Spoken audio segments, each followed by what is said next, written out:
আজ দুপুরবেলা ছেলের টিউশন ছিল, ছাতা নিতে ভুলে গেছিলো বলে কিছুটা আগে দিয়ে আসলাম ছাতাটা। হঠাৎ মনে পড়লো আমি যেবার মাধ্যমিক দিলাম আমার মাও ঠিক ছাতা নিয়ে এইভাবে দৌড়েছিল আমার পেছনে। আজ 15 বছর হয়ে গেছে মারা আমি। সেই সময় কত জিদ, এটা খাবো না, ওটা খাবো না, এটা করবো না, এটা লাগবে, এই মুহূর্তেই লাগবে, কত জিদ ছিল। এখন আমার কোনো জিদ নেই, এখন আমি সব কিছু দিয়ে খাই। এখন হাত কেটে গেলে কেউ বলে না, মলম নিয়ে ছোটে না,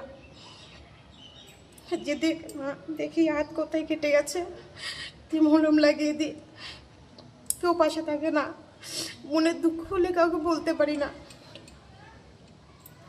তাই বলছি বন্ধুরা, মা থাকতে মায়ের মর্যাদা দাও, মাকে ভালোবাসো।